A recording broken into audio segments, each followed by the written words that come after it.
தற்போதைய முக்கிய செய்தியை பார்த்துக் கொண்டிருக்கிறோம். தமிழகத்தின் 4 மாவட்டங்களில் இன்று மிக கனமழைக்கு வாய்ப்பிருப்பதாகவும் 22 மாவட்டங்களில் கனமழைக்கு வாய்ப்பிருப்பதாகவும் வானிலை ஆய்வு மையம் தெரிவித்திருக்கிறது. இது தொடர்பான கூடுதல் தகவல்களை வழங்குவதற்காக நமது செய்தியாளர் வேல்முருகன் தற்போது நம்முடன் இணைப்பில் இருக்கிறார்.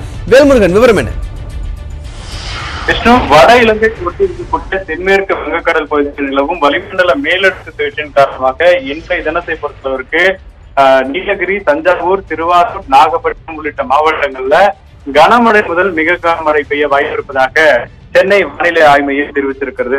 அதே போல 20க்கும் மேற்பட்ட மாவட்டங்கள்ல கனமழைக்கான வாய்ப்பு இருப்பதாகவும் கூறப்பட்டிருக்கிறது. அந்த அடிப்படையில கோயம்புத்தூர், திருப்பூர், ஈரோடு, தருமபுரி, கிருஷ்ணகிரி, கரூர், நாமக்கல், சேலம் என கிட்டத்தட்ட 20க்கும் மேற்பட்ட மாவட்டங்கள்ல கனமழை பெய்ய வாய்ப்பு இருப்பதாகவும் தொடர்ச்சியாக வருகின்ற 13ஆம் தேதி வரை தமிழகத்துல பெரும்பாலான மாவட்டங்கள்ல தொடர்ந்து கனமழைக்கான வாய்ப்பு இருப்பதாக சென்னை வானிலை ஆய்வு மையம் தெரிவித்திருக்கிறது.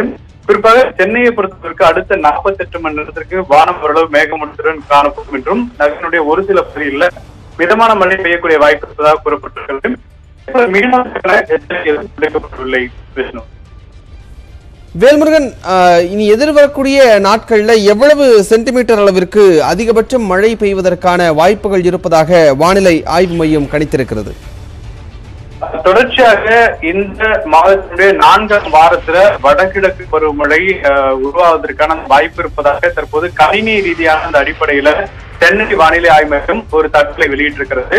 அந்த அடிப்படையில 20ஆம் தேதிக்கு பிறகு மழையினுடைய அளவு என்பது அதிகரிக்கக்கூடிய வாய்ப்பு அதிகமாக இருப்பதாக கூறப்பட்டிருக்கிறது. ஏற்கனவே தென்மேற்கு பருவமழையிலே நமக்கு அதிகமான மழை பெய்திருப்பதாகவும் குறிப்பாக தமிழகத்திற்கு அதிக மழை பொழிவை தரக்கூடிய வடகிழக்கு பருவமழை வருகின்ற 20ஆம் தேதிக்கு பிறகு தொடங்கும் பட்சத்துல டிசம்பர் வரைக்கும் அதனுடைய தாக்கம் தொடர்ச்சியாக தமிழகத்துல மழை பரவலாக இருக்கும் என்று தெரிவிக்கப்பட்டிருக்கிறது. அந்த அடிப்படையில தற்போது எத்தனை சதவீதம் என்ற அடிப்படையில் தகவல்கள் வெளியிடப்படவில்லை. ஆனால் வழக்கத்தை விட கூடுதலான பெரிய வாய்ப்பு இருப்பதாக தற்போது தகவல்கள் தெரிவிக்கப்பட்டிருக்கிறது. 4 மாவட்டங்களில் மிக கனமழை பெய்யும் என்றும் 22 மாவட்டங்களில் கனமழை பெய்வதற்கான வாய்ப்பு இருப்பதாகவும் வானிலை ஆய்வு மையம் தெரிவித்திருக்கிறது. இது தொடர்பான கூடுதல் தகவல்களை நமது செய்தியாளர் வேல்முருகன் வழங்க கேட்டோம். நன்றி வேல்முருகன், உங்களுடைய தகவல்களுக்கு.